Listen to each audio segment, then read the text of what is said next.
As I said, just before we start, this is a recorded session, so hope everybody's okay with this. So if you don't want to be seen on the video itself, just please turn off your cameras. Otherwise, we would love to see your faces, because this is not only a beautiful moment to sort of mark the 25th anniversary of the Dayton Peace Agreement in Bosnia and the discussion that follows it, but also a very nice reunion for all of us within the Humanity in Action community and everybody else who just is a friend of organization. My name is Jasmin Hasic. I'm the National Director of the Humanity in Action Bosnia-Herzegovina, and I will serve as tonight's moderator, or today's moderator, depending on where you are at this precise moment. We have prepared a wonderful webinar session. I mean, in line of many, many sessions you have witnessed in the past 10 months, it's become the new normal, and we're slowly also adjusting to this opportunity. Otherwise, we wouldn't be able to gather all of you together. So this is also a nice opportunity in that sense. Tonight's session is about the 25th anniversary of the Dayton Peace Agreement and the life in Bosnia and Herzegovina, be it the life of ordinary people or political elites or everybody else who just experienced this country in one way or another. We're going to reflect on what happened, what are the prospects for our future, and what do we think about our own roles and roles of the organizations and institutions we work in building this society and moving it forward. We have three superb speakers who will address this topic from different angles, and we sincerely thank them for their time and their inputs and their contributions. I will introduce each and one of them as we go along. And we have an introductory remark by our board chair, Professor Lemija Tanović. We intended to sort of hold this meeting or this webinar for the next 90 minutes, but we will extend it, obviously, if there are other questions you would like to address with our panelists or with each other or in any other way. So without further ado, I will give the floor to our board chair, Professor Lemija Tanović, sort of to give us a brief introduction into the topic, and then we will move forward with the introduction of our speakers. Then we will have their three sort of sessions, introductory address to all of us, followed by short Q&A done by me and you and everybody else. And then we will just open the floor for general discussion for everybody who would like to sort of weigh in whatever way possible, right? If you would like to ask a question, or if you would like to sort of raise your hand, there are several options to do it. There is a chat box. You can write your question to everybody, privately to me, or raise your hand. I will note it down, and then as we go along, I will try to sort of give everybody a chance to speak and to address the auditorium. Okay, thank you so much. Professor Tanović, I pass on the word to you. Thank you, Jasmin. Thank you. Hi, everybody.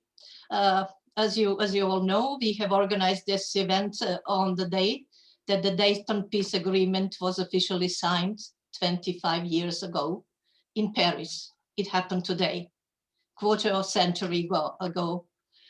For us, citizens of Bosnia and Herzegovina, the Dayton Peace Agreement is a supremely important document that has, over the past 25 years, completely changed our lives and our homeland. Many important politicians in the world, relevant scholars, and other knowledgeable persons have weighed in various ways on the significance of this agreement. But only those of us who live in the country that has been shaped by this peace agreement and all its 11 annexes know how good or bad it is.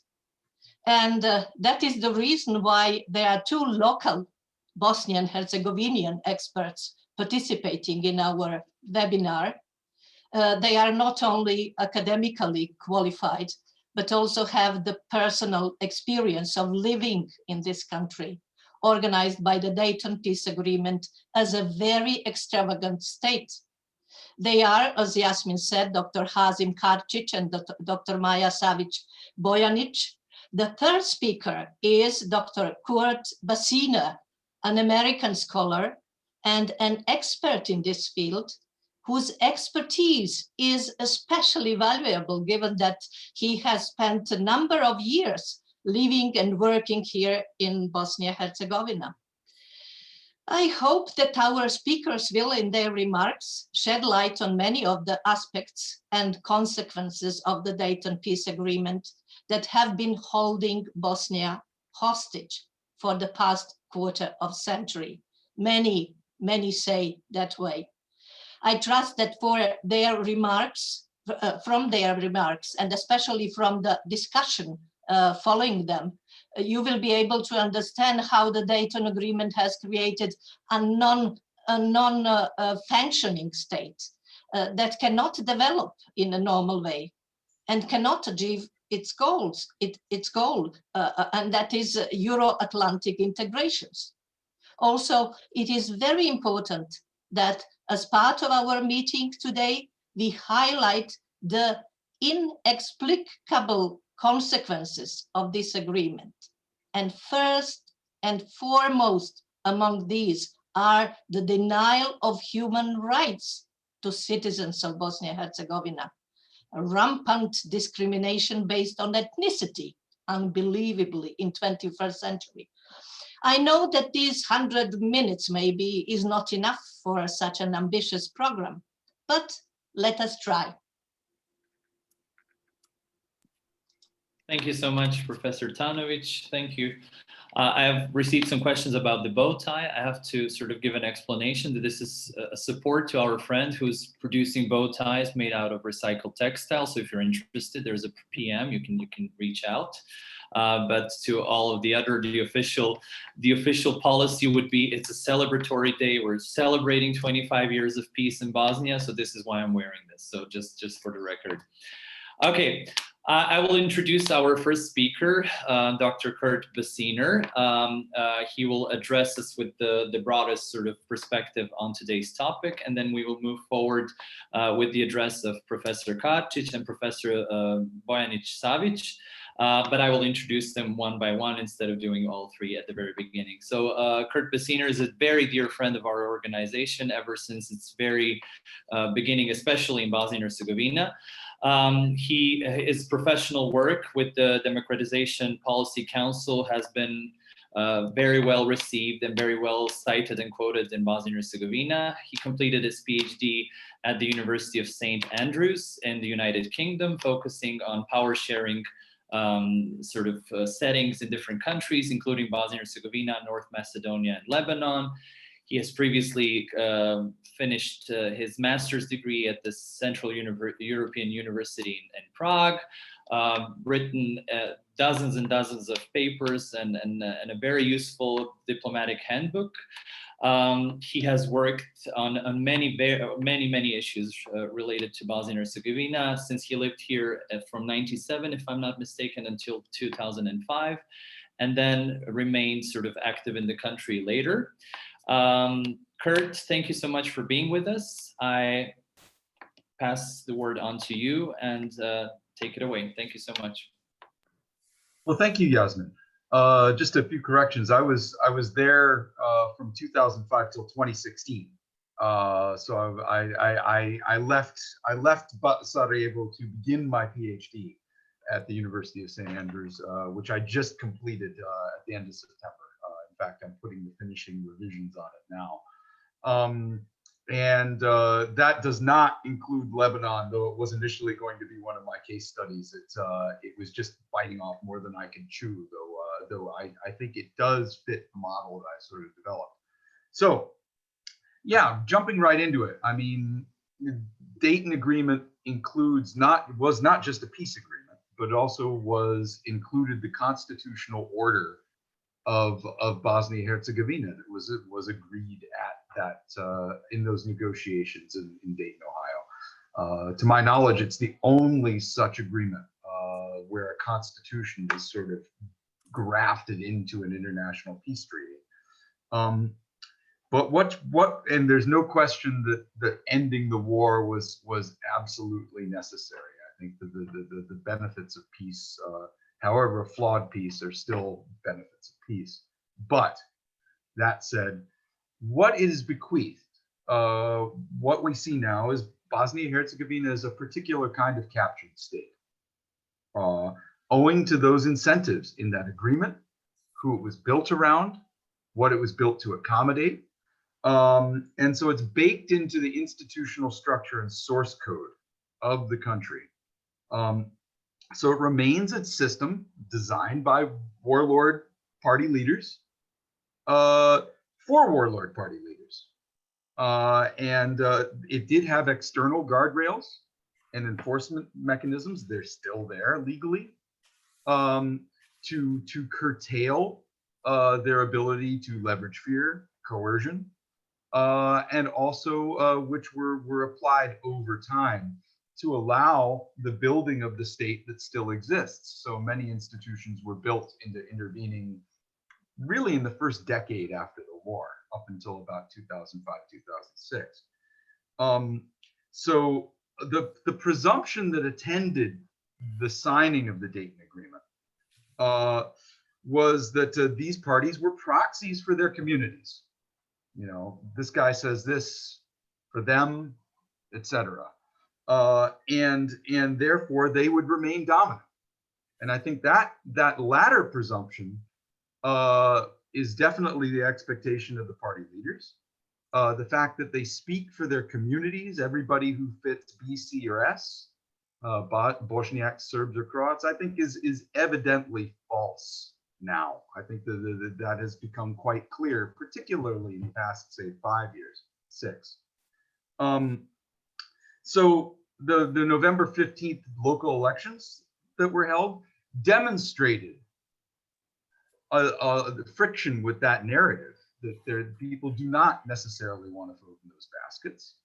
That does not necessarily connote a joined up constituency for a different sort of state, but it does imply that there's a potential constituency for that kind of deal. So the leading political parties in Bosnia-Herzegovina maintain dominance not over only the political space, but also the economic space, both legal and illicit, the media environment, academia largely. They have a complete full spectrum dominance over the commanding heights in the society.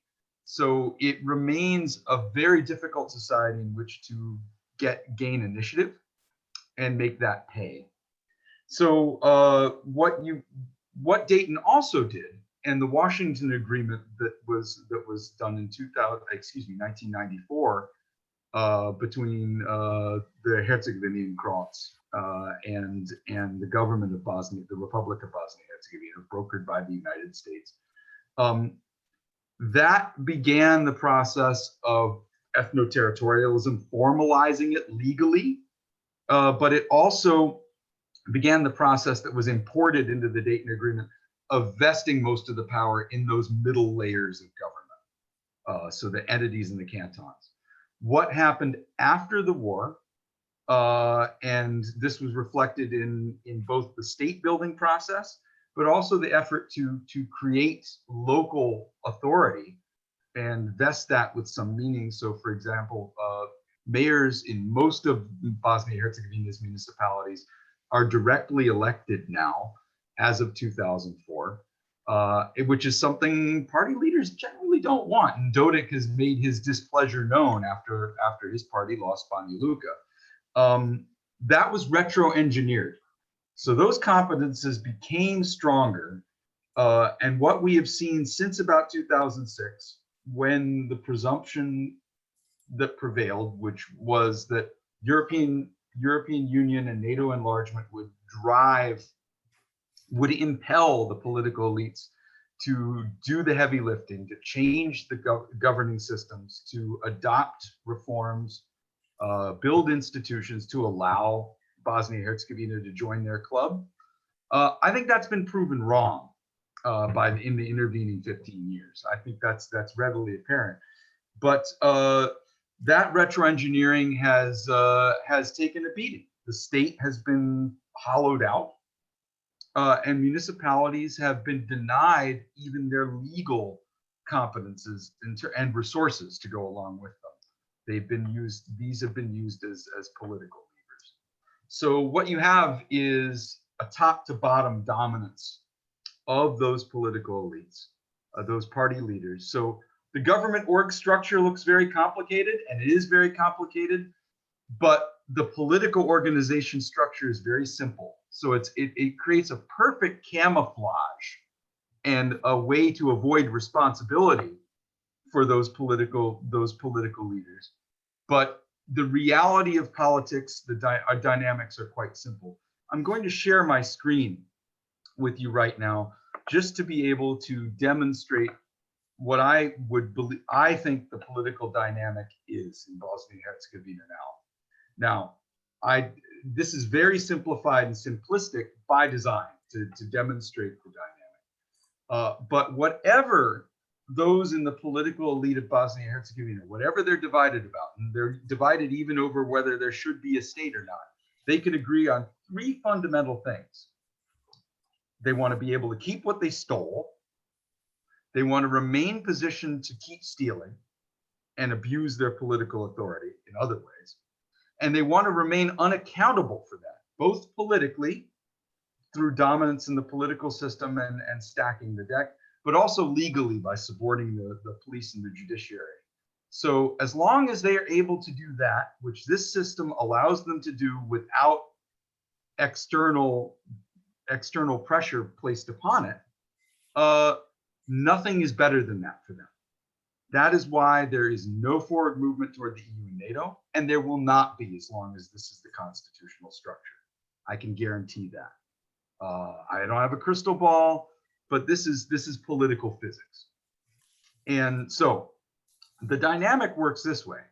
I call this political class, this agglomeration of political interests of erstwhile belligerents who yet have a common interest in the state structure and this political dynamic. I call it a peace cartel. And I would say North Macedonia also has one, though its dynamics are a little bit different due to the state structure, which is simpler. But the fear and patronage are the two main tools the political elites are able to use to extract consent. All governments rely on consent. Their ability to extract consent is through fear, and fear has re-entered the equation in a very palpable way. Compared to when I arrived in 2004, nobody was talking about renewed conflict because the presumption was that if anybody tried that, we, Stranci, the international community, would stomp on them, and that would end. But fear has re-entered the political equation in another way that I don't think was foreseen at Dayton, but is provided for in the enforcement tools that Dayton provides in Annex 1A to maintain a safe and secure environment. This is what EUFOR's mandate is for, and it is backed by NATO, which is use of coercive force against peacefully mobilized civilians in demonstrators, for example. So this is why I've advocated that to rip off Slobodan Milosevic's line, the line that launched his career, "Nobody should dare to beat you," that he used in Kosovo. That should be our line, and we should have the ability to ensure that police, for example, are not out clubbing people over the head for demonstrating against their political officials. And fear is free. Patronage costs money, but patronage is part of the large public sector, people having to be party members to get jobs, bribe their way into getting jobs, fear of losing your job if you vote the wrong way because you're not sure your vote is secret, which is a legitimate fear in many places. So this is a complex, and these are the levers that allow downward pressure on citizens. But that fear goes up as well. Up until recently, well, up until now, I would say, and I hope this changes, and this is where I'll close in a moment. the peace cartel in Bosnia-Herzegovina has been able to exploit our fear, the European Union's and the United States' fear of instability, as a license to extract money from us, but not just money, but also political legitimacy. So every time Ambassador Nelson, the American ambassador, Johann Sattler, the EU head of delegation, is meeting with these party leaders in a restaurant, that confers greater legitimacy on them, and that's where the deals are made. That's how you got this Mostar deal, which was essentially a feudal arrangement between the Bosniak leading party SDA and the Croat leading party the HDZ, to the exclusion of those other parties. So fear, that's where the peace comes in, because the idea is we can make sure there's no peace if we want there to be no peace. So you really wouldn't like to make us unhappy, so pay us. That's effectively the dynamic that works. And so the patronage goes down. This goes through international financial institutions like the IMF, World Bank, also bilateral payments, projects that are twisted to benefit certain parties, conducted by, for example, European Bank for Reconstruction and Development, European Investment Bank, those sorts of things. All that money is fungible, and that's what runs this machine. So we don't even just have a stability policy, we have a pacification policy toward Bosnia-Herzegovina now, to keep it quiet. So we're renting quiet, and the beneficiaries of renting quiet are the entrenched political elites. So I'm going to probably be running out of time in a moment, so I'll wrap up in about 3 minutes here, to try to say where I hope this can go. I am a frustrated optimist about Bosnia. If I believe, and Herzegovina, I should always add that so I don't irritate anybody, because it is citizens of this country have demonstrated to me and to all the Bosnian and Herzegovinian friends I know, that they know the game, and everybody operates within the incentive structure in that system.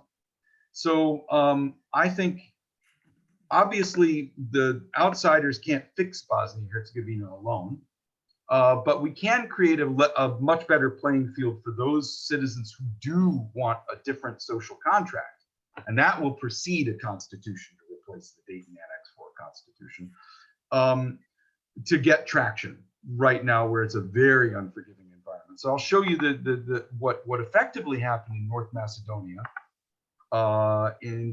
between 2015 and 2017, and what could happen in Bosnia and Herzegovina. If that pressure is coordinated between citizens mobilized for change, so not just knowing what they don't want, but knowing what they want, and external actors ceasing to pay off this peace cartel, but to inflict fear back upon them, first by closing the exits. We won't allow you to restart conflict. You know, that's why I've advocated putting troops in Brčko, which is that northeastern hinge, and that destroys the idea of an independent Republika Srpska, which is Dodik's main talking point. If that is taken off the table and made clear that that's not achievable, and then you have enough troops to be able to demonstrate, and of the right configuration, that you demonstrate that violence will not be allowed, and that's a credible threat, because right now it's not from us, that takes a huge toy away from them.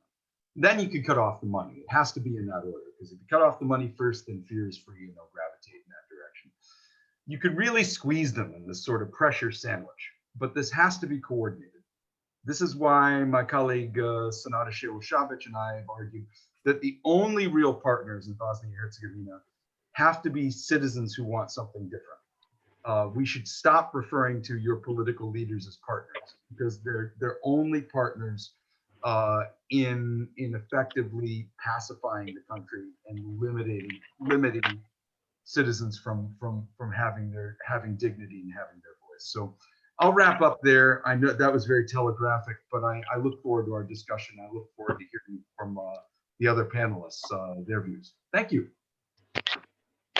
Thank you so much, Kurt. Before I give the floor to Hamza, I would want to ask you one simple question. Do you think that the current Bosnian Herzegovinian citizens at this very point in time have the capacity to sort of take over this ownership of the process, sort of to coordinate themselves with the international community to put the pressure, as in the Macedonian case?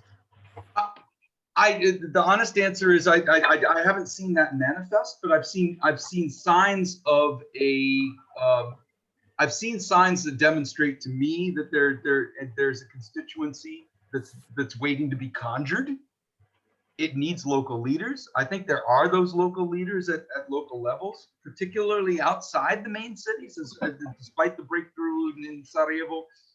In my experience, where the real vision is in places like Glamoch or Petrovo, places that everybody forgets exist, where no foreigners ever go. And Glamoch is a perfect example where you see the HDZ and SNSD collaborate with the citizens. So I would because it's majority Serb, but it's in the federation, so they're on the wrong side of the line. So I think that's there. The first step is creating the conducive environment and making clear what principles are necessary for Bosnia-Herzegovina to move forward into those clubs, because we haven't been clear. We've been very vague. We've been presumptive of that the political leaders are going to do what they say they're going to do, and we know that's not true now. Thank you so much. I think we're going to go back to it in the Q&A session. I think it's going to be thought-provoking. Thank you, Kurt. Our next speaker is Professor Hamza Karčić, who comes from the University of Sarajevo, the Faculty of Political Sciences. He completed his education in Istanbul, Bogazici University, Central European University in Budapest, Georgetown University in DC, and the University of Sarajevo as the crown of his academic achievements so far. His academic focus is set on foreign policy analysis, and his PhD topic was focusing on the US foreign policy towards Bosnia-Herzegovina, more specifically the US Congress and the war in Bosnia-Herzegovina. Right after that, he wrote and co-authored many different articles published in peer-reviewed journals, and he's very cited as well as Kurt, and has a lot of insight to provide on this topic. As far as I'm informed, he will focus on the trade-offs in the Dayton Peace Agreement and sort of forward-looking perspective of where this country is going forward, obviously, to the EU and NATO and all the other prospects that lie around this issue. Hamza, the floor is yours. Thank you so much for being with us. Okay, thank you, Yasmin, for the warm introduction. Let me try to get a few points across in the next 15 minutes. So first of all, let me just walk you through bullet points why what Dayton Peace Accords ended. This was a 1992 to 1995 war that Serbia had launched along with its proxies against Croatia and Bosnia. So what the peace agreement ended in 1995 was a war of conquest that Serbia had launched, Milosevic had launched against the Yugoslav successor states. That's the first thing. The second thing that Dayton ended, equal and primarily important, was the genocide that a Bosnian Serb army, along with their patrons in Serbia, was conducting against Bosniak Muslims. So this was the 3.5-year genocide, the most brutal stage of which was the Srebrenica stage of the Bosnian genocide in July 1995. So the war ended, the Dayton Peace Accords ended the genocide and the war of conquest. But also the third point that I would like to raise is that Dayton ended multiple separatist projects, breakaway projects in Croatia and in Bosnia. And like any other peace agreement, what we all have learned in IR 101 is that facts on the ground determine peace agreements. So essentially, if you want to translate or simplify it, what Dayton represents is basically a military balance of power in late 1995, translated into an institutionalized political stalemate. So today's political stalemate is a direct reflection of the military balance of power as in late 1995. So this is quite a realpolitik and a realistic version of what happened. And so nobody should be surprised that you only get on the peace table, or you only get in negotiations what you control militarily on the ground. And this Bosnia is no exception. Now, so we could actually paraphrase Clausewitz and say that Dayton Peace Accords is the continuation of war by other means. And so let me move on to what the features of Dayton are. I know that we have an international audience, so not everybody may be familiar with the intricacies, and I'll leave them outside. I just want to focus on the main ideas. So what the features of Dayton are is, first of all, Dayton has made demography irrelevant. So you can have 1 million Bosniaks or 100 million Bosniaks, you still get one seat in the presidency. You can also, this is interesting in the sense that demography is usually what determines politics, but here Dayton has made demography completely irrelevant. The second issue, or the second point, the second feature of Dayton is its sheer complexity. So we have a very complicated power sharing agreement, which actually is, and we have a complex web of vetoes, checks and balances and vetoes. So unlike the American political system where you have the checks and balances, we also have checks, balances, and vetoes, which makes it all the more difficult. Now, the point of the vetoes is to basically bring the separatists in from the cold in the 1995 and to give them politically what they failed to capture militarily. So Republika Srpska is basically, its autonomy within Bosnia is basically a trade-off whereby Bosnian Serb separatists who were unsuccessful, who were not completely successful, ended up getting a highly autonomous part of Bosnia, but short of independence. So what Bosniaks and Bosnian citizens loyal to the multi-ethnic government in Sarajevo got was actually unified Bosnia with its external borders intact, but highly decentralized. And for Bosniaks, keeping Bosnia as a multi-ethnic unified country was a primary concern. So they got, or they managed to retain Bosnia with its external borders, but highly decentralized. What the Bosnian Serb separatists got was actually political autonomy short of independence, which is Republika Srpska. And what Croats, Bosnian Croats who were even less successful as separatists, what they got was a high degree of autonomy through their control of several cantons in federation. So basically, political autonomy and vetoes are the trade-off of the former separatists in exchange for remaining within unified Bosnia. So this is the sheer complexity can be understood in this way. We have also the fragmentation of the political landscape. For instance, those of us who live in the capital, in Sarajevo, we have 4 levels of governance that we interact with at some point in our lives, which is the municipality, the cantonal level, taken from the idea from the Swiss cantons, a federation, and state levels. So this is highly complex fragmentation of political power, where you have, every success has a thousand fathers, but every defeat is an orphan. So here also, every failure is an orphan because nobody really takes responsibility, and responsibility and jurisdiction are completely fragmented. So it's difficult to, it's not impossible, but it becomes difficult to pinpoint as to what problem should, what level of governance should be responsible for each single problem that we come across.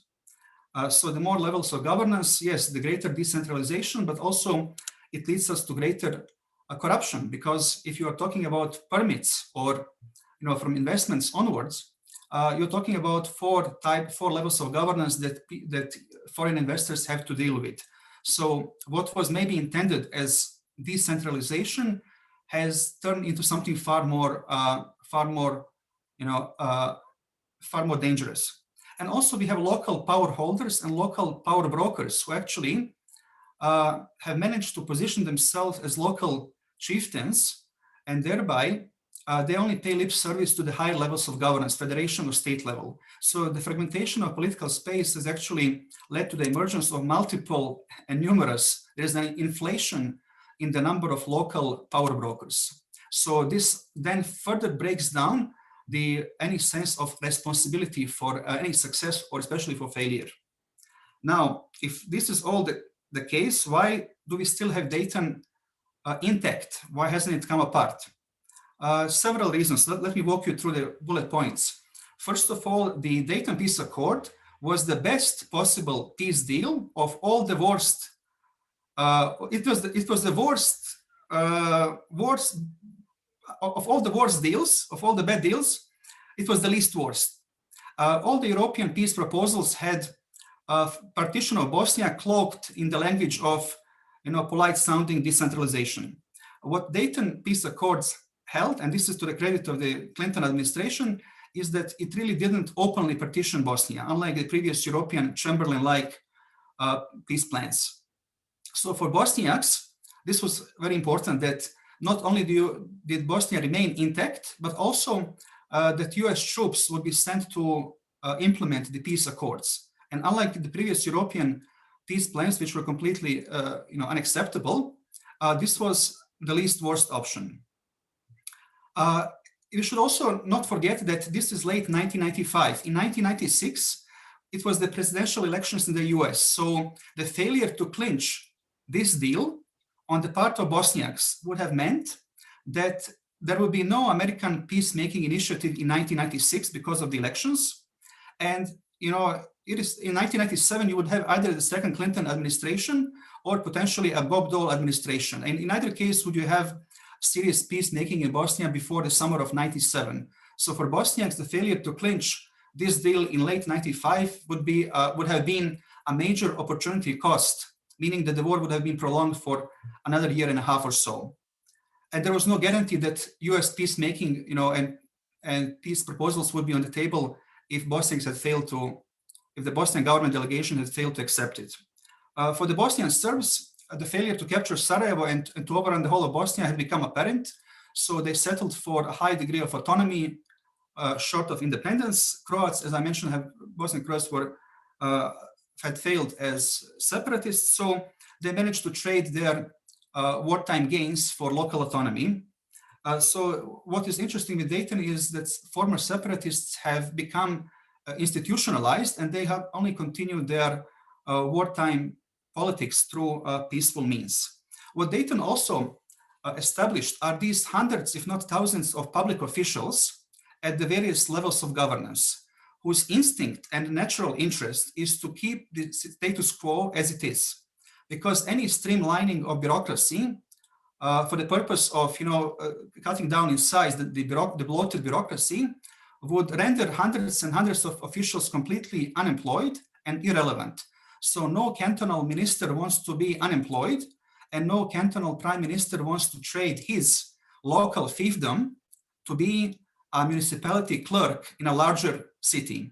So the vested interest of local power holders and local public officials should not be taken into, should not be forgotten. And then you have to factor in geopolitics. Why does Dayton still last? Since Donald Rumsfeld's withdrawal of American troops from Europe, especially from Bosnia, American influence has been waning.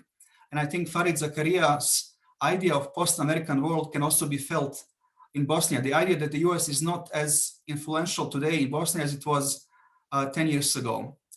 So that's the first geopolitical aspect, the post-American world. The second is the return and rise of Russia. And while Dayton could have been negotiated by only paying lip service to Russian foreign minister, any revision to Dayton without active Russian participation would not be something realistic. And third, the European Union, which had been spineless in the 1990s, continues this tradition of spineless approach to Bosnia by failing to push for radical reforms or by failing to sanction those individuals who are obstructing Bosnia's path towards the EU. Now, so Dayton in a nutshell is a series of compromises and trade-offs which have led to an imperfect peace. And much like the Camp David peace accords that ended that established peace between Egypt and Israel back in 1978, Dayton still lasts, even though it's an imperfect peace. So from realism onwards, we should be aware of the fact that imperfect peace agreements, unfortunately or fortunately, can still and do still last. So to paraphrase Tolstoy, every happy family is unhappy in its own way. You could say that in Bosnia, every nation is unhappy in their own way. That Bosniaks didn't get a strong central state, that Serbs and Croats had failed to achieve their wartime aims. And so we have the status quo, which has elements of a frozen conflict. So we could actually sense that a frozen conflict is shaping up in this part of the Balkans. A way out could be an enhanced or a fast-tracked NATO accession for Bosnia, because NATO accession would actually anchor in the American project that was Bosnia's peace for the past 25 years. And a failure to fast-track Bosnia's NATO accession can actually lead Bosnia to become a frozen conflict. So laying to waste the American investment in this country for the past 25 years. The European Union membership is a distant prospect. Especially what was concerning for the Balkans was Emmanuel Macron's veto of North Macedonia and Albania's opening of accession talks at the end of last year, meaning that even if Bosnia were to fulfill all the requirements that we frequently talk about, there is no guarantee that in the EU we will not be facing an enlargement fatigue. So even though we could theoretically end up fulfilling all the EU criteria, still we have to face the fact that not only do we have Macron type of vetoes from the Western Europe, but what is very realistic and what's taking place is that our neighboring countries, Croatia and Serbia, will be actively blocking Bosnia's path towards the EU. Just like Bulgaria blocked North Macedonia's opening of accession talks a few weeks ago, Croatia has been pursuing a very unfavorable and anti-Bosnian foreign policy for the past years.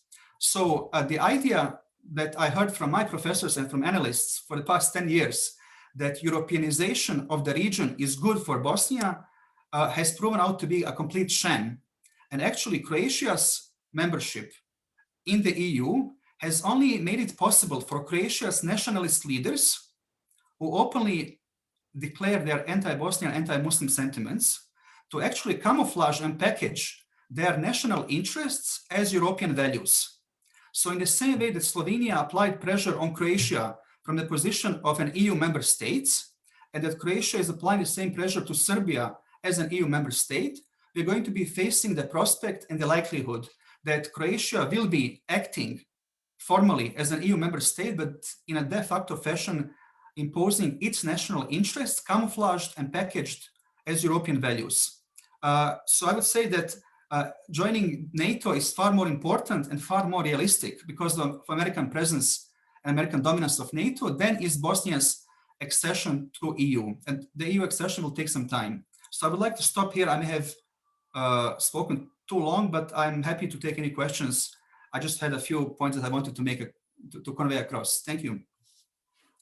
Thank you so much, Hamza. Before we move to Maya's presentation, also a question to you, very interesting, very thought-provoking as well.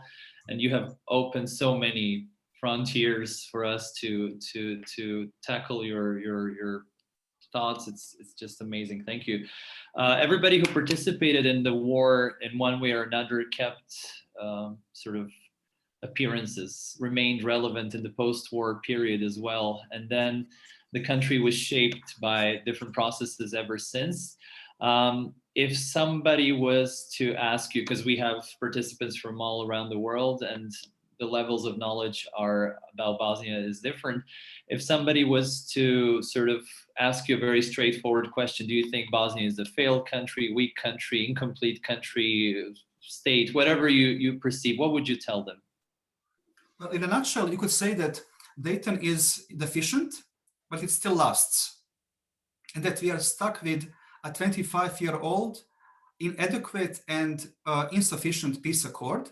But those of us who study and live off studying international relations, we know that imperfect outcomes are perfectly natural and perfectly normal in international affairs. So while as citizens of Bosnia, we would like Dayton to be changed, there's no doubt about it.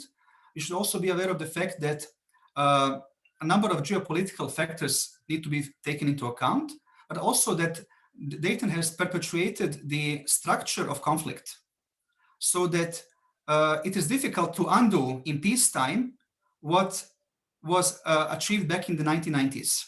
And there's no doubt that Dayton should be changed and should be brought in line with EU acquis communautaire, the EU legislative framework. But if I may just add, by blocking Bosnia's accession to NATO, we have another factor to be taken into account. Bosnian Croats in Bosnia can get Croatian passports, EU passports, and have the option of emigrating to EU and working and all the privileges. Now, when Serbia joins EU faster than Bosnia, as is the case, Bosnian Serbs will get Serbia's passports, which means that blocking Bosnia's EU accession only leaves Bosnian Muslims bogged down. And this is not a theoretical scenario. This is one that we are heading towards. So then what we have seen is that nationalistic leaders have no interest in spearheading Bosnia's EU accession, not only because politicians are reluctant to adopt new legislation, but also because Bosnian Croats and Bosnian Serbs can get our neighboring countries' EU citizenship, which is not the case for Bosniak Muslims. Thank you so much, Hamza. Thank you again. And now our final speaker of the panel, Dr. Maja Savić-Bojanić from the Sarajevo School of Science and Technology. She was educated in the United Kingdom and Italy, and after completing her PhD at the University of Buckingham, she joined the Sarajevo School of Science and Technology Department of Political Sciences and IR, where she's currently heading this department as a dean. She also holds many other functions at the university, and I'm actually personally sure of it because I worked at the university. Is quite indispensable there, and she does everything to cover all the major sort of gaps that some other professors might make, so really indispensable part of the team. She co-authored, obviously, and authored many different papers and books and book chapters, which were published in highly regarded by highly regarded publishers, mainly focusing on reconciliation, minority rights, and also the diaspora and migration issues. She's also working on many consultancies and heading several Jean Monnet Network sort of positions. Maja is going to talk to us about the rights of the citizens of Bosnia in a broader sense, and she will give us some insights into how an ordinary citizen of Bosnia lives in the post-Dayton Bosnia and Herzegovina. Maja, thank you so much for being with us, and the floor is yours. Thank you so much, Yasmin, for your kind words, and thank you for the invitation. Good evening or good morning, depending on where you are in the world. And today I will try to stick to my 15 minutes talking about political participation and representation of the so-called minorities, including national minorities, but also the unfortunate category of others that the Dayton Accords, or the Dayton Constitution rather, has installed for many of the citizens, and now still 25 years later treating them as second-class citizens if we look at their right to political participation. I will start with Yugoslavia, mentioning Yugoslavia first, because Bosnia has often been referred to as Yugoslavia in miniature. As you know, Bosnia is a small state, and it can rightfully be considered a country of minorities, and this is why the Dayton Constitution has precisely installed the three constituent people, Bosniaks, Serbs, and Croats. But aside from that, there's this, as I call it, unfortunate category of second-class citizens, the others. So anybody who belongs to one of the 17 national minorities, or any citizen of Bosnia and Herzegovina who does not want to declare ethnically as belonging to one of the three people. So the consociational political system, the consociational democracy that was instituted in Bosnia in 1995 by the Dayton Peace Agreement reflects or better mirrors the segregation of Bosnian citizens in everyday life. And what happens here is that people who belong to others or who are members of national minority groups are caught in a limbo of questions that pertain to the majority minority statuses. The citizens of Bosnia can well be defined as either a majority or a minority, depending on where you go or where you reside. So if I'm a Serb living in the Federation, I can easily say that I'm a minority, or a Bosniak living in the Republic of Srpska who declares himself as a Bosniak can say that he or she is a minority, and they can be right in terms of the statistical approach if we're looking at the statistics on a particular geographic area. But if we are looking at their constitutional recognition, they are not a minority. So we are really overburdened by this ethno-national rhetoric. So the issue of who can be considered a minority and where lies at the core of our many social ills that were instituted in Bosnia 25 years ago. This problem doesn't only penetrate the lives of ordinary men, but really retains a different form once it reaches the power sharing realm. Professor Karcic and Kurt have also discussed this. The issue of who you are is a statewide issue. It's not just a federation or a Republic of Srpska type thing, and something that is actual in a certain entity. When examining the status issue, the minority or majority status issue within the broader context of the overall population of Bosnia and Herzegovina, it actually is rather clear that the question of minorities, whoever they are, is heavily saturated with political and social significance. So while the country continues to enjoy relative peace, and I would agree, this is something that Dayton has done really well.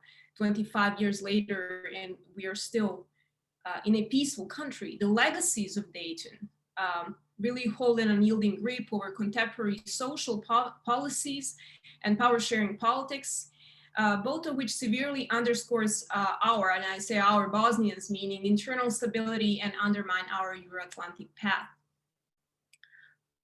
Despite the fact that Dayton Accords and consequently the constitution outlined in Annex 4 of the Accords were designed with the ultimate aim to end the war, the unintended consequence of the constitutional arrangement turned into institutionalization of the historical divisions. So in the context of political participation and representation, this meant granting a right to ethnic entrepreneurs to propagate exclusive rather than integrated political agendas. So the consociational arrangement proposed by the Dayton Constitution, notably on the decision-making level, precisely echoes these societal divisions at other levels, so penetrating into the lives of citizens, the citizen realm. And this is why the issue of minority statuses is politicized on all levels, even among the ordinary citizen, and something, it's like a factor that underpins socio-political divisions, but also the right to political participation in Bosnia. So understanding the patterns of political participation in Bosnia, where the issue of political participation of different ethnic groups is politicized through narratives of territorial belonging, statistical data, ethnic background, all of which are factors that contribute to the endless debates of who and where is one the minority.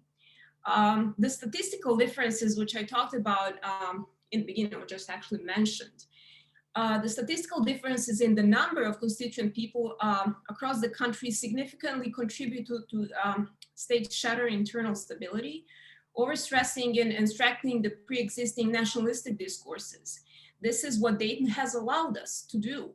So, and this is something that was a very unsuccessful attempt of Dayton. So when examining the term minority as it pertains to Bosnia, we really have to consider several aspects, situational aspects, all of which are very important in a more general context of even discussing Dayton 25 years later.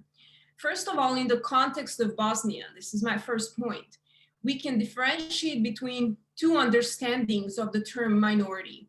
One is the so-called constituent minority. And these minorities consist of members of the three constituent people in Bosnia, but refer to those who live on the territory where they do not constitute a majority. So as I said, Serbs in the Federation, Bosniaks and Croats in Republic of Srpska, and so on. The second understanding of the term minority refers to national minorities, or member of the 17 constitutionally recognized national minority groups, and under the Dayton Constitution, the group called others. This is important to discuss because all the constituent peoples like to call themselves minorities if they are living in a specific geographic area, as I initially said. So this previous aspect does not account for the fact that citizens of Bosnia who don't view themselves as member of any of the three constituent groups are also considered a minority. So they usually view themselves as citizens of Bosnia and Herzegovina and prefer to be referred to as Bosnians, which is more of a national identity. It is a national identity. It's more of a civic identity for Bosnia. But just like national minorities, they fall under the category of others. So, and this is impacting a large number of people. So in Bosnia and Herzegovina, when it comes to our or everybody's basic right to political participation and political representation, all of this rests on the concept of differentiated citizens, citizens that that refers to the process of granting special group-based legal or constitutional rights. This is what differentiated citizens means. Whereby identity, any identity, ethnic, cultural, religious, plays an enormous role in the process of decision-making and political involvement. So the concept of citizenship is crucial in fully understanding political participation of national minority groups in Bosnia, but more so as it plays an enormous role in regard to their access to this minority right that they don't have because of Dayton. So when it comes to the role of citizenship and the right to political participation, the word of the UN Covenant on Civil and Political Rights, which also covers the right to political participation, is that every citizen and not everyone or every person have these rights. So all citizens must be able to freely exercise these rights. But when citizens are constitutionally divided across ethnic, cultural, or religious lines, this right is easily violated. So the very approach to the concept of minority is dubitable in the context of post-Dayton, or let's also call it Dayton Bosnia. So in the post-war period, this is the last thing that I have to say.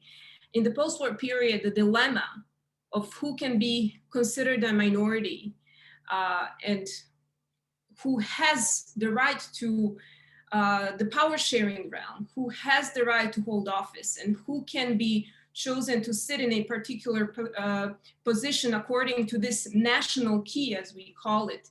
This has escalated to a point where we in Bosnia do not understand this terminology as it is understood by most European democratic countries, and this is severely undermining our Euro-Atlantic path, especially the EU integration, which is something that will be probably the hardest thing to take care of once the time comes.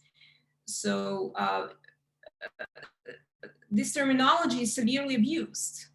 Every day on the news, you can read about Croats wanting to be called constituents. Well, they are in the constitution, but they constantly refer to themselves as minorities. So this is the terminology that has largely impacted the relations between Bosnia and Croatia, Bosnia and Serbia, and so on. Each group, despite this constitutional status, adopted the use of the term minority under the umbrella of their territorial or statistical underrepresentation, not their constitutional status. So in this constellation, it is easy to understand how really such territorial and statistical disputes cause an almost artificial sense of crisis, which often escalates into debates, conflicting debates, and results in talks where words such, so you've heard it, secession, referendum, underprivileged, are omnipresent. So the main reason for this lie, firstly, in our recent history, and secondly, in the constitutional peculiarities that were signed 25 years ago. So that would be it from my side, and very much open to your questions or comments. Thank you. Thank you so much, Maya. Before I give the floor to everybody else and continue the discussion, I also wanted to ask you a question.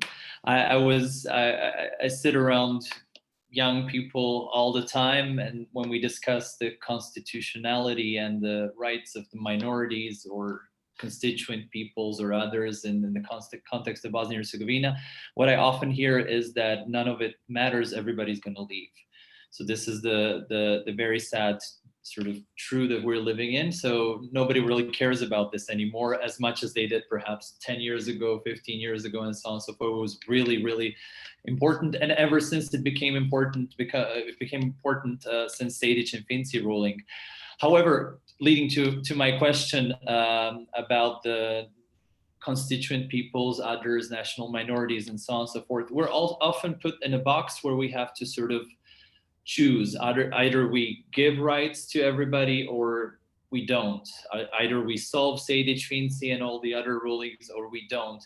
But not so often Bosnia-Herzegovina or citizens in general face the alternatives. For instance, if somebody was to say, why don't we implement Sejdić and Finci ruling by abolishing the two institutions for which they cannot run, right? Why do we need the presidency of Bosnia or the House of Peoples?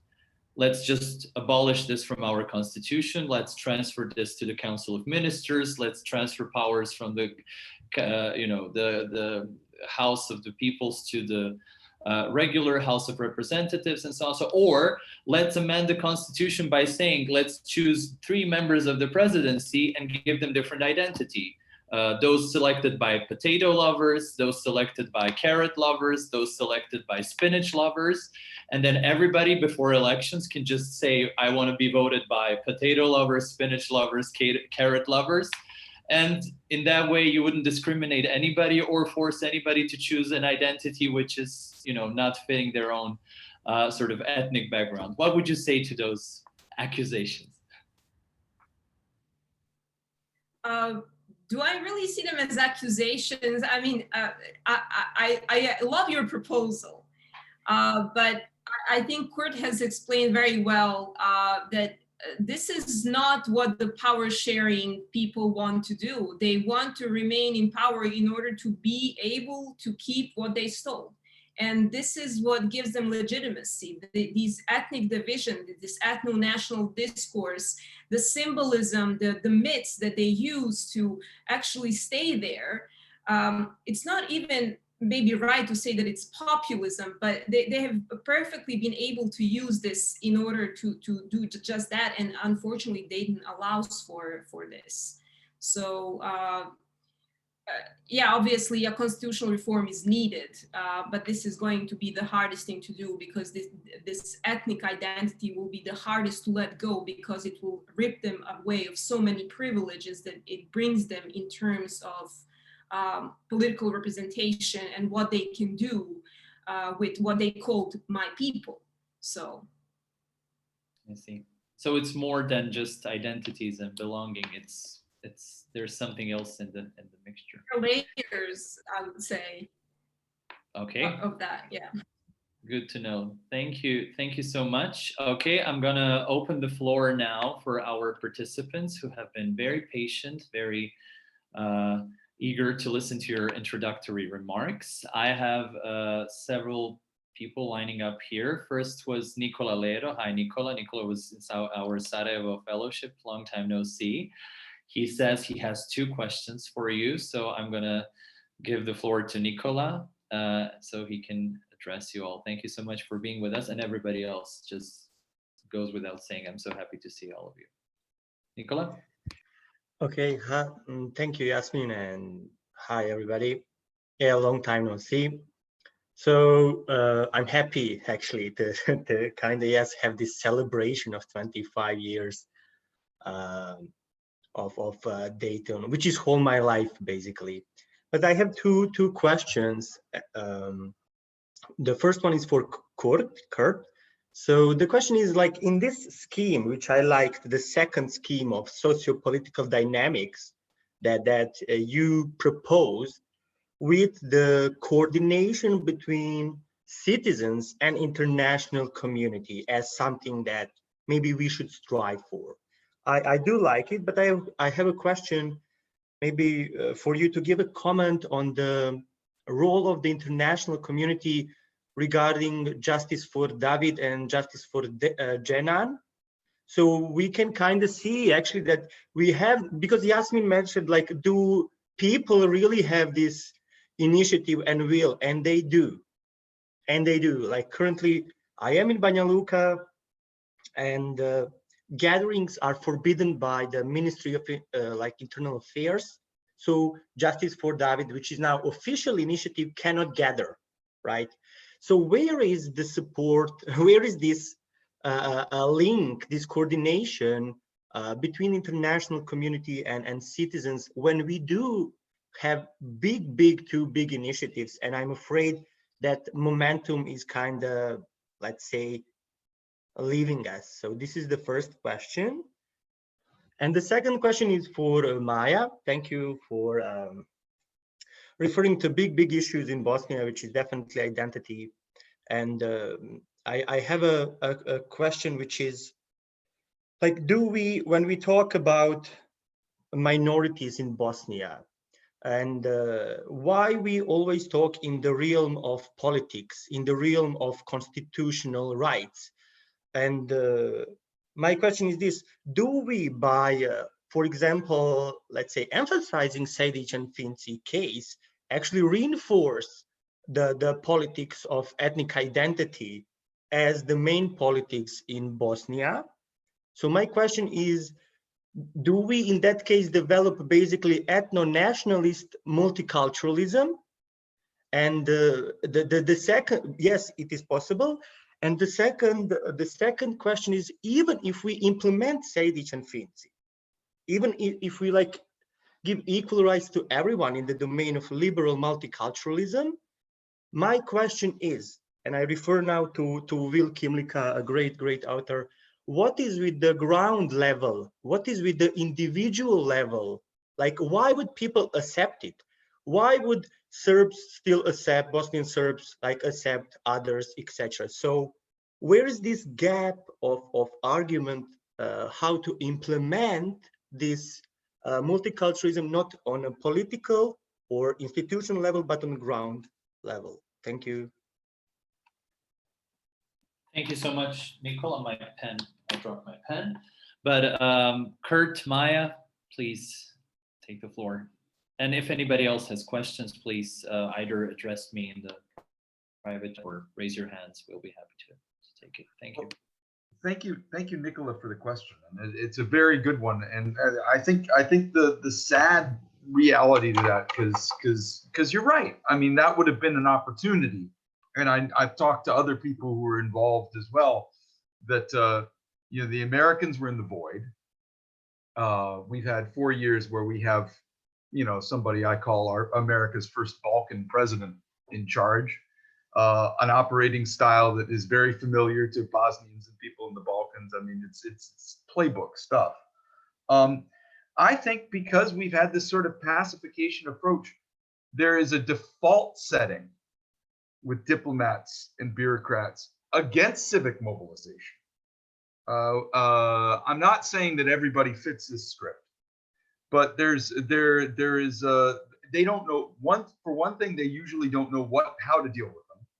Second, there's no will to do what we could have actually done, which was, I mean, legally speaking, which was to act as saying no, you know, nobody should dare to beat you, which would have been very helpful, because this was I mean, it was unprecedented, the amount of trans-ethnic solidarity that was shown at that point.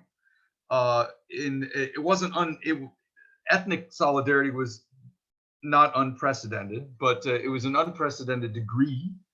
And every time there's RS is a pyramid. There's only one godfather, which means you could do civic mobilization and the target knows he's targeted. The Federation's a hydra. You know, you could. It's a more forgiving environment for civic mobilization, but it's very hard to chop off all those heads because you could play that shell game. So I think you need, if President-elect Biden he ran a values-driven campaign, and that's imbued in the international realm as well as on the domestic front as well. I think this should be a popular demand. If you wanted to do an open letter to the incoming president of what you could do for us, I think that would be very helpful, honestly, because we know that politicians are genuinely afraid. People are freaking out, and that's good. I want these bastards afraid. It's time again for that.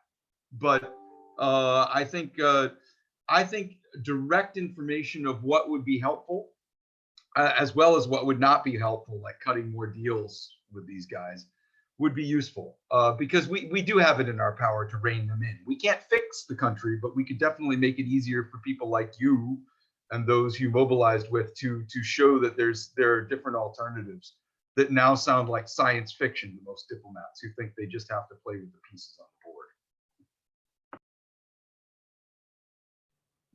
Thank you, Kurt. Okay. Maya? Yes, thank you, Nicole, for your very interesting questions. Your first one was, if I wrote that down correctly, when talking about minorities, why do we always talk about them in terms of constitutional rights? Or political rights, because they're ripped of these rights.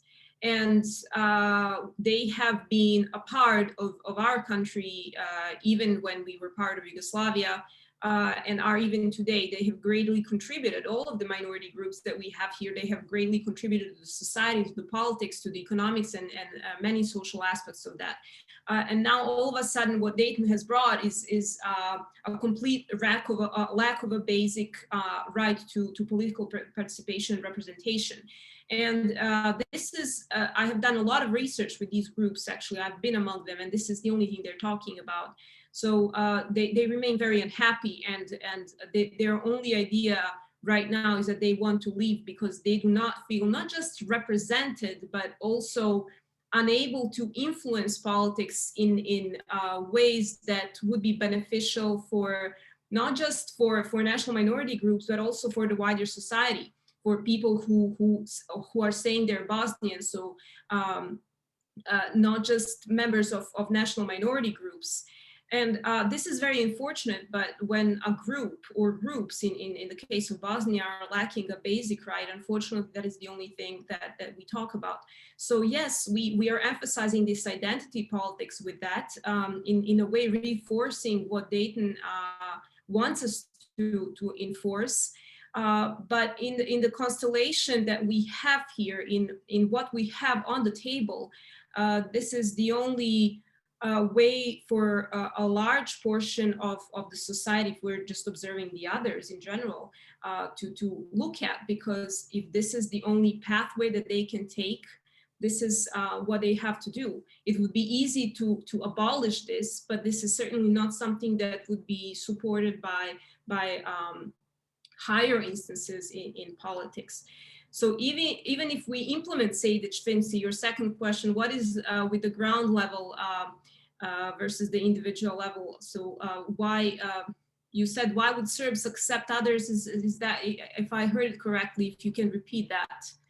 And it's just an example you gave. Yeah, I mean, I haven't finished my thought, but this is the ground level. So everyday level of ideology. This is the critique of coexistence and suživot, you know. And so I'm asking, like, okay, we have the new law, and then what? Like, we still have a powerful majority of, I just gave example like Bosnian Serbs that say, well, we still control this.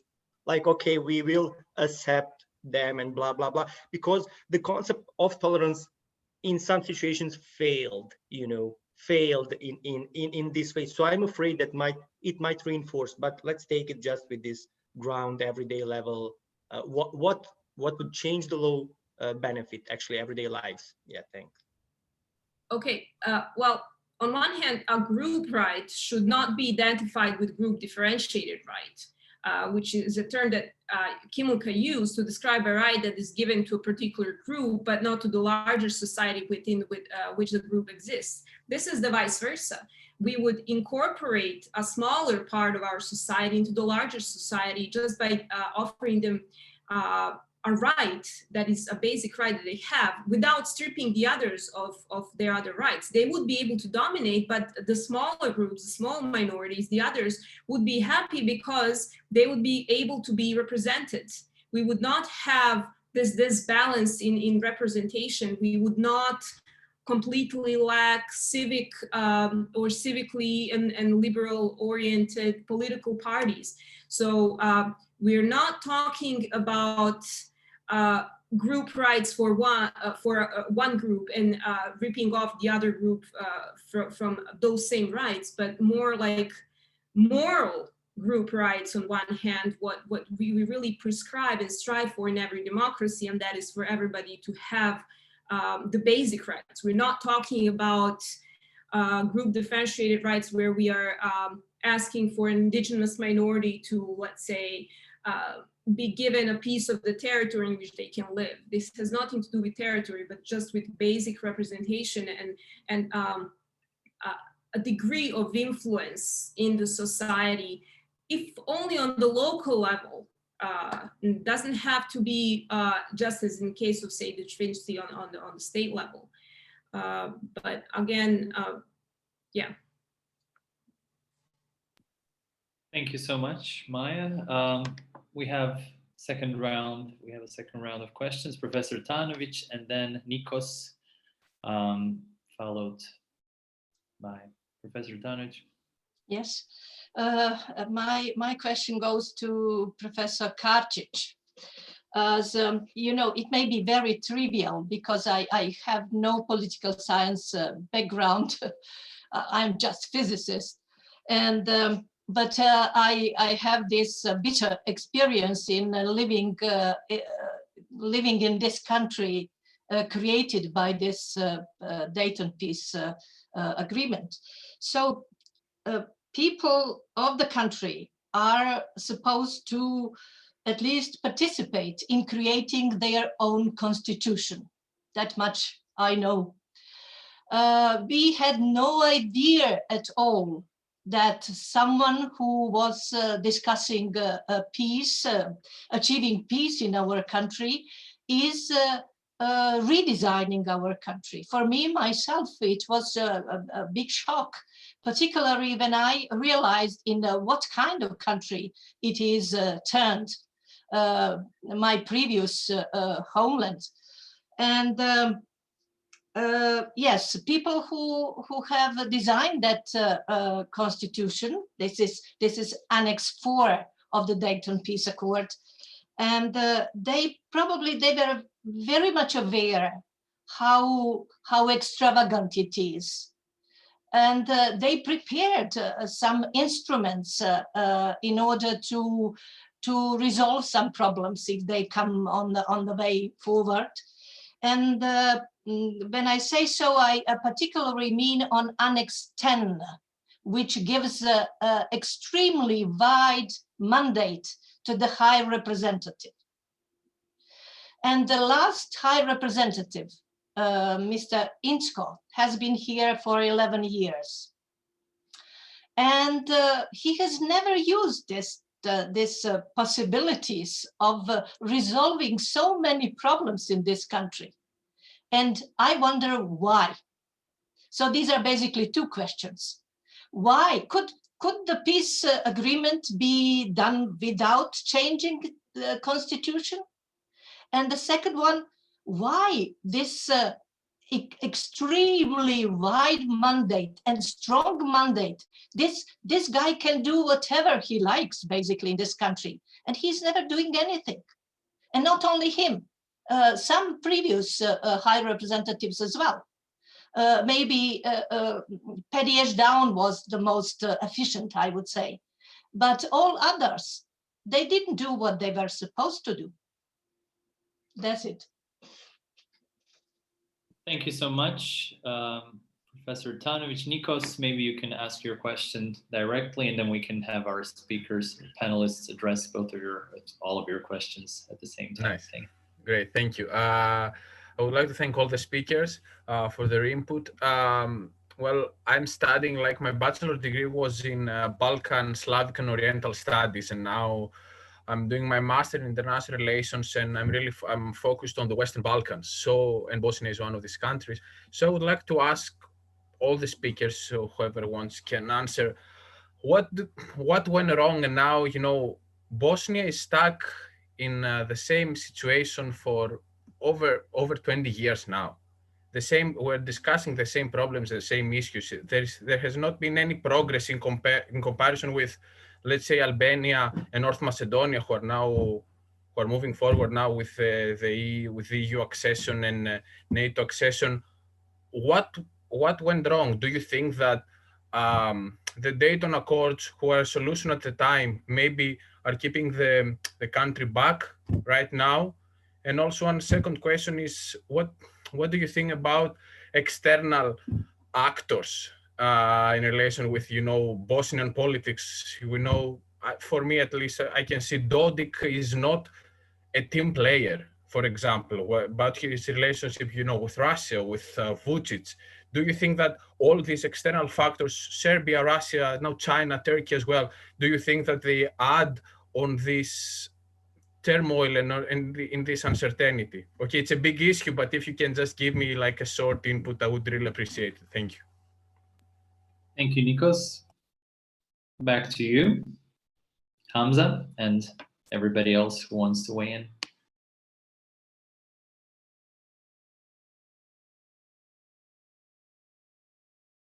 Hamza, we can't hear you. Sorry. Yeah, okay. I unmuted myself. I can start with Professor Tanovic's questions. I've studied the wartime and post-war Bosnian daily newspapers, and I think that during the war, the imperative was to end the war. And the criticism of Dayton, the widespread criticism of Dayton, begins in 2002, 2003 onwards. In the first 5 or 6 years after Dayton, people were not complaining, or the civic organizations that were emerging, they were not complaining about Dayton because the imperative was to have peace. So what are the non-events? You have no demonstrations against Dayton in 96, 97, 98, 99. No army commanders on either of the sides rebelled against their political leaders, arguing that they are unhappy with Dayton. You have no major resignations. So these are all non-events indicating that people up until 2002, 2003, 7 to 8 years later, didn't maybe fully, or it took them 7, 8 years to recover from the carnage and the war. And only once peace settled in, once normalcy got back, on track, did citizens become aware of how complex this was. But you should take into account that this is a pre-election year, that Richard Holbrooke, and I would suggest there is a new biography of Holbrooke by the New Yorker journalist George Pecker. So it shows you how manipulative he was, all his bluffs and all his double dealing. And for Holbrooke, the idea was not to have justice. He wasn't too obsessed with the idea of justice. He was obsessed with having a bullet point in his CV, which would then propel him to become a serious candidate for Secretary of State position. So to become a Secretary of State in the second Clinton administration, which was what he was trying to get, he was actually not concerned with justice or human rights, but he was concerned with getting this over and done with, and thereby eliminating this as an issue before the 1996 presidential election, when Bob Dole was actually the Republican nominee who was far more supportive of Bosnia than Clinton ever was. So I think I would like to combine these two, a number of non-events indicating that it took a long time to settle in, but that also the OHR, the professor's question about the Office of the High Representative, the last consequential High Representative was Paddy Ashdown. It's no coincidence that he was an SAS alumni and that he had a spine to himself. You know, he had political views that people respected even if they disagreed. All the subsequent ones, especially those coming from Central Europe, have been only notable for their spinelessness. And so either they were spineless as individuals, but also, or they were under circumstances whereby it's a different OHR when you have a British SAS alumni than when you have an Austrian or a Slovak civil servant. Their outlooks are different, their mindset are different, but also there is the power vacuum that we shouldn't forget, that Ashdown was still operating in what was still then the American unipolar moment, when the EU hadn't lost completely or hadn't been significantly self-damaged by its own, you know, lack of credibility in approaching the Western Balkans. So now we have the combination of weak individuals and a power vacuum with the drawdown of American troops, with Russia making a comeback, and with the European Union, you know, oscillating and vacillating as it does. So this is the combination of individual traits and the power vacuum that has emerged. And I think this is the answer to Professor Tanovic. I will leave Nikos' questions to maybe Kurt.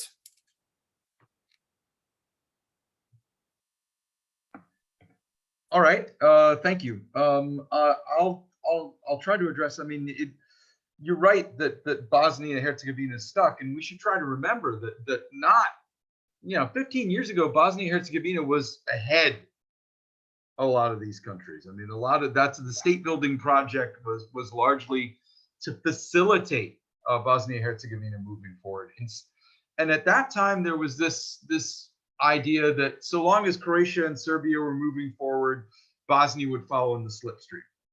I think what we've seen is the reverse.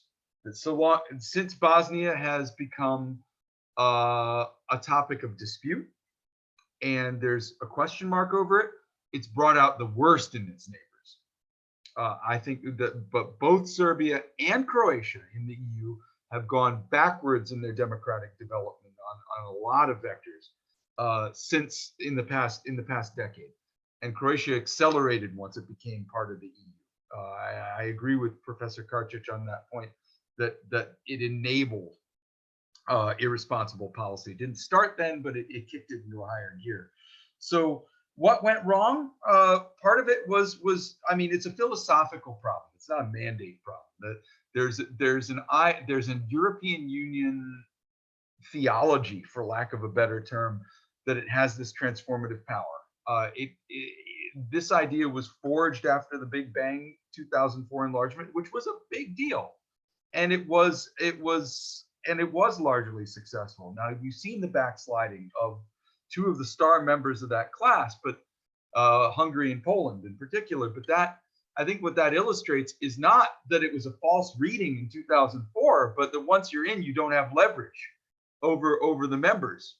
And so you could backslide all you want, and that's part of that's what North Macedonia is feeling right now from the Bulgarians. Not that they ever completely advanced, but in Bulgaria, you had a case where at least the political elites would fake meeting the conditions, knowing that they'd be graded on a curve to get in.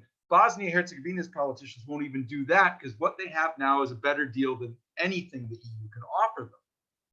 So as to the external actors, you know, there's no question that it's open season now. We have a rules-free environment in Bosnia and Herzegovina. I would say in the Western Balkans as a whole, but Bosnia is the case in point. It's the epicenter. And the one thing the West has as a real advantage is its values, and we haven't been living up to them. In fact, we've been demonstrating that we're not living up to our proclaimed values in our policies. We've for the past decade at least, I'd go back 15 years. It's been a very transactional approach. If you do this, you get that. Now, I'm not saying there's no space for quid pro quos. I'm all for hard conditionality, but you don't hear that, even if it's officially in the boilerplate talking points. It's very rarely a front-loaded term to talk about democratic values, human rights, liberalism, and so forth. It's not what we're leading with. That's what gives me hope about the incoming Biden administration. It's not all up to them, but I mean, I think the dynamic would have to be, he raises this with Merkel, which is where the center of gravity of European Union policymaking is. That doesn't get you everything, but it starts at the right place. But the Russians want to obstruct NATO and European Union enlargement. The Chinese want their path to the European Union, and to have willing votes in the UN and governments that they could suborn within the European Union. Both Turkey and Russia are particularly their leaders, because these are externalized domestic policies. They are actually building constituencies in the Western Balkans, and what that ultimately does, it makes leaders disposable. You could change if you have the ground game. You don't need the leaders ultimately. So we need to make leaders disposable too. But we have let down our constituency, and we still have a lot of equities. I mean, if the West is united, there's no place on earth where we have more leverage than Bosnia-Herzegovina structurally. So it's a potential success, but there's a lot of remedial work to do.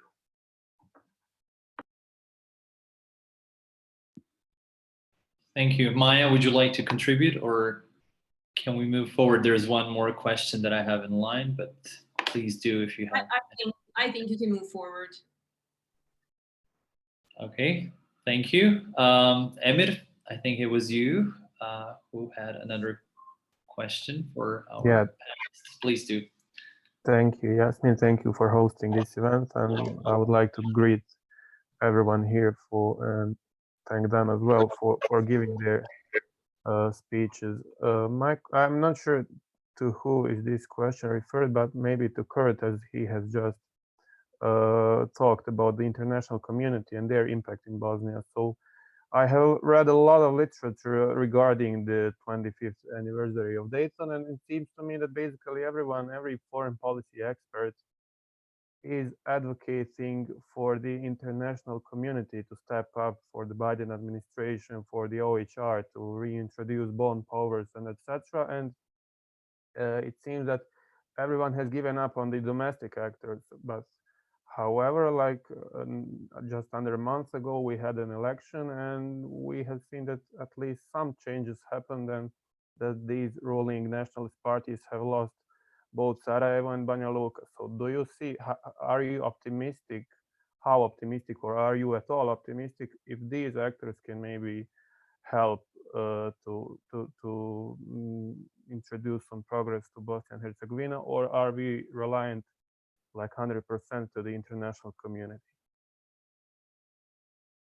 I'm going to be very brief because I want to give Maya a chance. I absorbed a lot of bandwidth, but no, you're absolutely right. The citizens, I mean, we have to remember citizens have agency too, despite all the impediments that are systemically there. We have to be honest that we can't fix Bosnia. I mean, Professor Tanovic is absolutely right that a constitution needs to be invested. You need a social contract, then you worry about your constitution. The social contract has to be built from the bottom up. And that's something that we could provide a facilitating environment for. That's within our power to do, and we should do that. I am optimistic, given the local election results and just from what I've seen over time, that there's a lot of gas in that tank if we play to it, and try to encourage people to come up with integrative alternatives to this. And so I'll leave it at that. But no, it has to be both. It can't just be top down.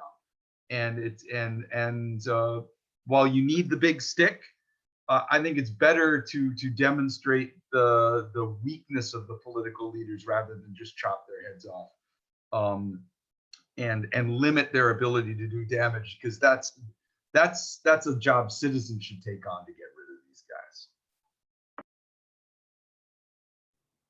May I just add briefly one sentence that I love to repeat? The development starts at home. We cannot possibly be a transitioning country or a country in transition for 25 years. We need to make this an internal action that can only be achieved by education and by citizens understanding what democracy means. Democracy doesn't mean that we'll be getting endless financial packages from the World Bank or the IMF, or that we will be given ready-made solutions by the international community. So people here enter politics to earn money. This is the wrong reason. So we really need to work on things such as, maybe it sounds cliche, but educating people what democracy means and what democracy entails for them to be able to push the discussion forward. And this doesn't have to start with political parties. It can start with the community. It can start with election results, with which are very promising, but considering this last round and the results. But we have to push this process forward. And I really do not expect the High Representative or the European Union to solve this internal problem, because this has to be something that we like and that we will push forward. And that lies at the core of this. I think that the international community has mostly ended its work here in terms of giving us, okay, this is what you have to do, just a solution. So.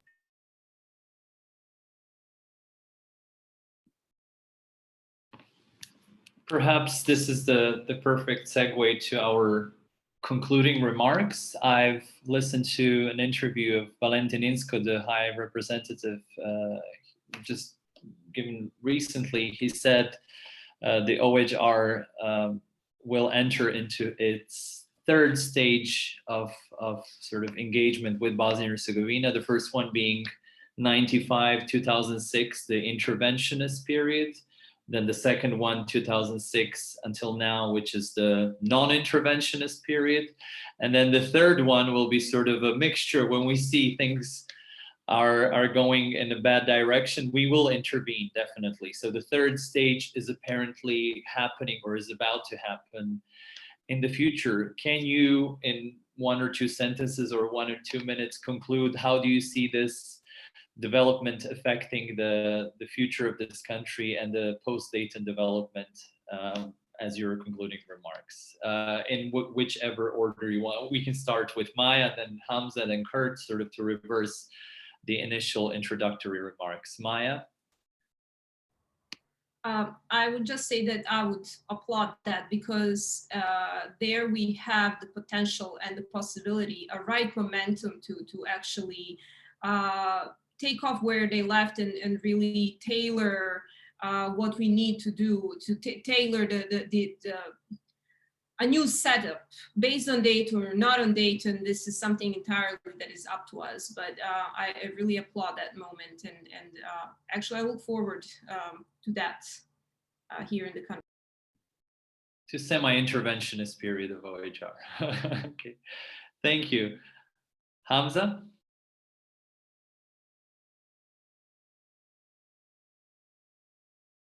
We need to unmute you, sorry. Yeah, I think OHR has become a shadow of its former self. And because it hasn't taken any substantial decisions for the past 10 years, we are not sure whether this is just an offhand remark, or whether this is something that's going to be pursued.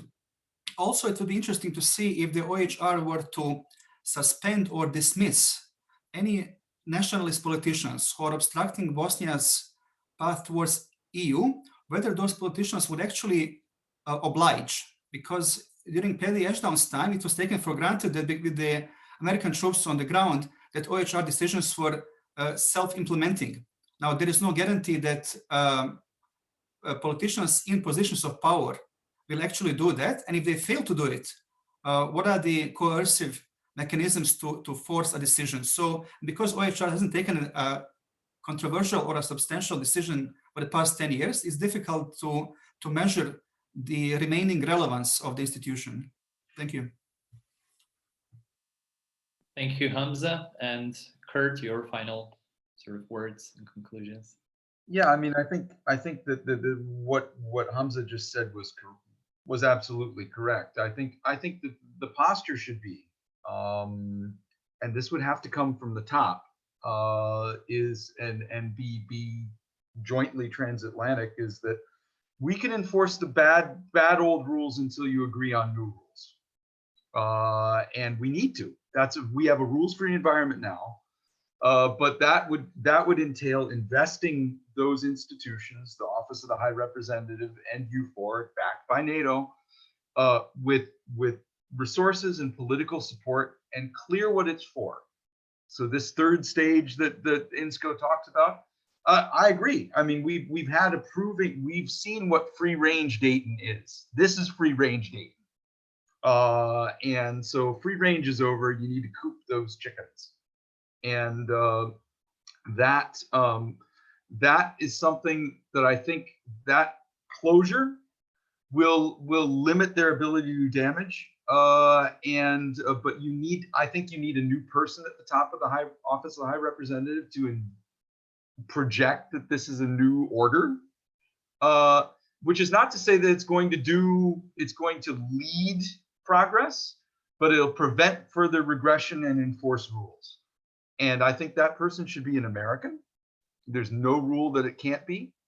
This is something Hamza said about the Russians can obstruct, but they can't obstruct that personnel change. There's no vetoes in Peace Implementation Council.